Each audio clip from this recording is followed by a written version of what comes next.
عليكم البنيات الوليدات داخل الوطن وخارج الوطن. اليوم رجعت مع بنياتي وليداتي نشارك معكم واحد الوصفة غزالة وفنة علاج الكحة. اش كنحتاجو في هذه الوصفة علاج الكحة؟ كنحتاجو كاس ديال الحليب خضر، كنحتاج راس معلقة صغيرة ديال حب الرشاد، وجوج حبيبات ديال الهولس، وطريف ديال سكينجبير ان شاء الله.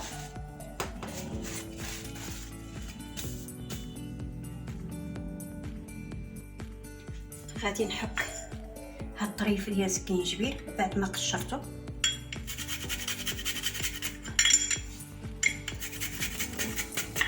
طريف صغير.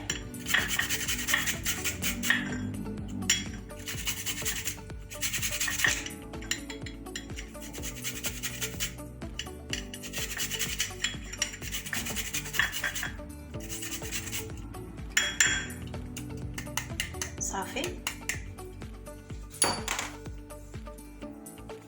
غنديرو فوق هذا الحليب وداك حب الرشاد ومع داك هولس،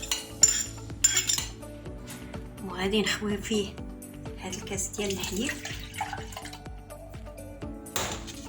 وغادي ندير هاد راس معلقه ديال حب الرشاد،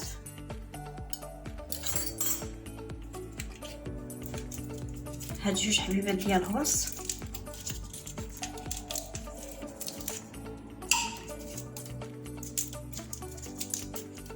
هانتوما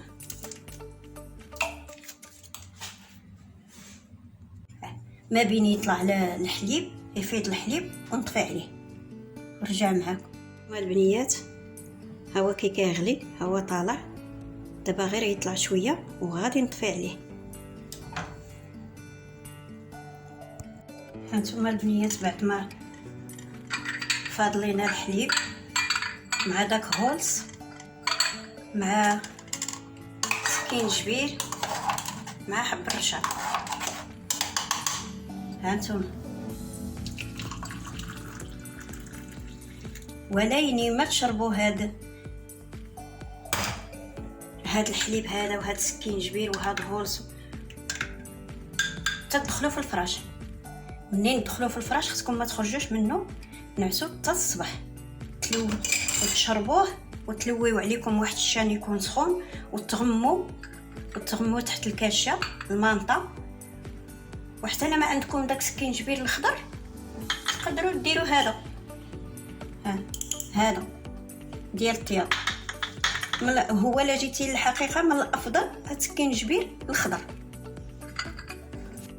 نسيت لكم البنيات حاجه مهمه، ما درت معلقه ديال العسل.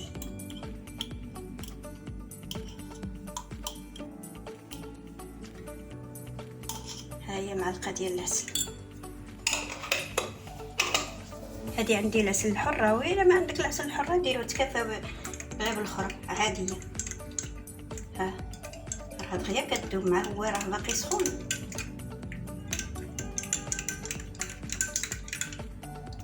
هاك شربوه ونعسوا ان شاء الله يجيب لي الله الشفاء.